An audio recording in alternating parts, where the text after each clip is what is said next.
আসসালামু আলাইকুম, সবাই কেমন আছেন? আমি আজকে দেখাবো একটা পাঙ্গাস মাছের অনেক ইয়াম্মি একটা রেসিপি। আমি এখানে উপকরণ হিসেবে নিয়েছি পেঁয়াজ কুচি, মরিচ কুচি, ধনেপাতা, শুকনো মরিচ, কাঁচা মরিচ আর রসুন কুচি। দেখতেই পাচ্ছেন আমি একটা প্লেটে সুন্দর করে সবগুলো উপকরণ একসাথে সাজিয়ে নিয়েছি। তারপর যদি এরকম একটা বড় পিসের মাছ হয়ে থাকে তাহলে তো বুঝতেই পাচ্ছেন, এরকম একটা মাছ যদি খুব সুন্দর করে ভালোভাবে রান্না করেন তাহলে কতটাই মজার হয়ে থাকে। আমি এখানে সব ধরনের মশলা দিয়ে এখন মাখিয়ে নেব। দিয়ে দিয়েছি হলুদ গুঁড়ো, মরিচ গুঁড়ো, শুকনো মরিচ গুঁড়োটা দিয়েছি আমি। তারপর দিয়েছি প্রথমে লবণ, তারপর এগুলো দিয়ে ভালোভাবে জিরে গুঁড়ো, তারপর এগুলো ভালো করে দিয়ে সুন্দর করে এখন এগুলো মশলাটা মাখিয়ে নেব যাতে মাছের গায়ে লেগে যায়।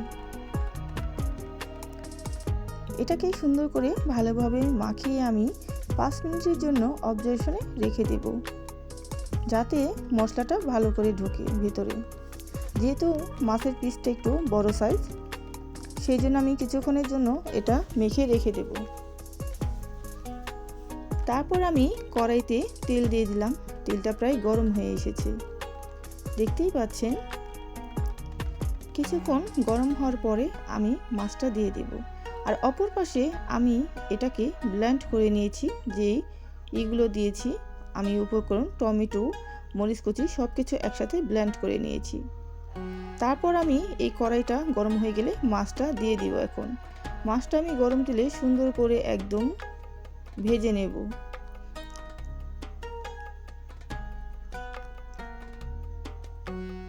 মাছটাকে উল্টিয়ে পাল্টিয়ে দেব, উল্টিয়ে পাল্টিয়ে দিচ্ছি। আর এই মাছটা কিন্তু ভাজার সময় আপনার গায়েও লেগে যেতে পারে অনেক ফুটে, সেই জন্য সাবধানতার সাথে মাছটা ভেজে নিতে হবে। আর মাছটা আমি মোটামুটি ভালো করে ভেজে নেব। আর এই রমজান মাসে যদি সেহরিতে আপনি এরকম একটা মাছের রান্না হয় তাহলে দেখবেন পেট ভরে ভাত খেতে পারবেন। আমার এই ভিডিওটি সঙ্গেই থাকুন। মাছটা ভাজা হয়ে গেলে আমি মাছটা তুলে নেব। তারপর আমি আবার একটা কড়াই বসিয়ে দিলাম। তারপর দিয়ে দিলাম তেল, এখানে তেলটা দিয়ে দিয়েছি। তারপর দিয়ে দিব 5 ফোড়ন। গরম তেলে 5 ফোড়নটা দিয়ে ভালোভাবে আমি একটু ভেজে নেব। আর এই 5 ফোড়নের ঘ্রাণই দেখবেন তরকারিটা দ্বিগুণ স্বাদের করে তুলবে। তারপর আমি যে মশলার পেস্টটা করে রেখেছি সেটা আমি এখানে দিয়ে দিব। এটাকে গরম তেলে ভালোভাবে সুন্দর করে কষিয়ে নেব। আমি এখানে পানি অ্যাড করব না, আমি সুন্দর করে আগে সব কিছু মশলাটা ভালোভাবে কষিয়ে নেব তারপর। আর এই পাঙ্গাস মাছটা কিন্তু ছোট বড় আমরা সবাই পছন্দ করে থাকি, কিন্তু যদি আরও ভালোভাবে রান্না করতে পারেন, যারা পাঙ্গাস মাছ খায় না তারাও দেখবেন আঙ্গুল চেটে পুটে খাবে।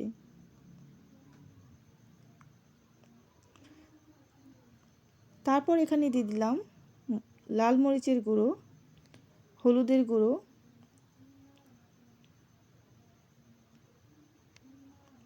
এক এক করে আমি সবগুলো উপকরণ এখানে দিয়ে দিব। তারপর দিয়ে দিলাম হলুদের গুঁড়ো। সব উপকরণ একসাথে দিয়ে দিয়েছি। তারপর এটাকে আমি ভালোভাবে মশলাটা সুন্দর করে কালার করে কষিয়ে নিব। আর মশলাটা আপনার পরিমাণ মতো দিতে পারেন। আপনি যদি মশলাটা বেশি খান তাহলে বেশি, আর না হলে কম। দেখতেই পাচ্ছেন মশলাটা দেওয়ার কারণে কিন্তু কালারটা চেঞ্জ হয়ে গেছে। এটাকে ভালোভাবে কষিয়ে নিচ্ছি।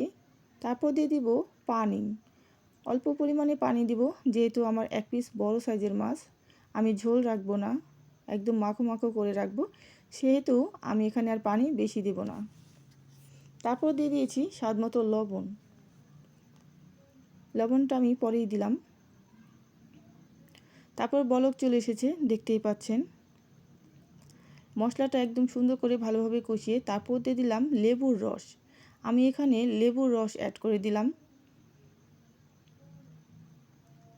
আর লেবুর রসটা দেওয়ার কারণে দেখবেন তরকারির দ্বিগুণ সুঘ্রাণে ভরে যাবে।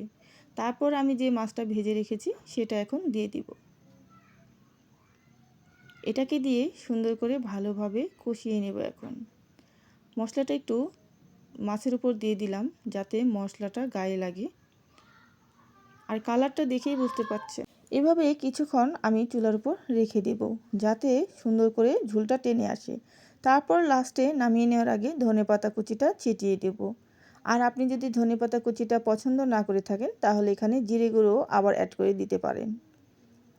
দেখুন মশলার কালারটা কেমন হয়েছে আর আমার এই মাছ কষানোটা কেমন হলো অবশ্যই লাইক কমেন্ট করে জানাবেন। আর যদি আপনার ভিডিওটি ভালো লেগে থাকে তাহলে প্লিজ শেয়ার করতে ভুলবেন না। আর এই রকম মজার মজার রেসিপি পেতে যারা আমার চ্যানেলে নতুন আছেন তারা চ্যানেলটি প্লিজ সাবস্ক্রাইব করে দেবেন। আর এই মশলার কালারটা বা মাছের কালারটা দেখেই বুঝতে পারছেন কতটা লোভনীয় হয়েছে। সত্যি ভীষণই লোভনীয় হয়েছে আর খেতেও দারুণ লেগেছে। এরকম মাছ কষা যদি হয় সেহরির সময় তাহলে দেখবেন পেট ভরে আঙুল চেটে পুটে খাবেন। তারপর দেখতেই পাচ্ছেন ঝোলটা টেনে এসেছে। আমি আর বেশিক্ষণ রাখবো না, নামিয়ে নিলে কিন্তু আরও ঝোলটা টেনে যাবে। একদম মাখো মাখো হয়ে গেছে। তারপর আমি এটাকে দেখতে পাচ্ছেন চুলার আঁচটা বন্ধ করে দিয়েছি। একদম তেল উঠে গেছে কষানোর ফলে। তারপর আমি এটাকে সুন্দর করে একটা বাটিতে সার্ভ করে নেব। আমি একটা বাটিতে সুন্দর করে নামিয়ে নিলাম। ধোয়া উঠতেছে একদম গরম। আর এরকম মাছ কষা যদি গরম ভাতের সাথে থাকে তাহলে তো বুঝতেই পারছেন খেতে কত সুস্বাদু হয়ে থাকে। আর আমার এই ভিডিওটি যে যেখান থেকে দেখছেন সবাইকে অসংখ্য ধন্যবাদ জানাই। সবাই ভালো থাকবেন, সুস্থ থাকবেন। আল্লাহ হাফেজ।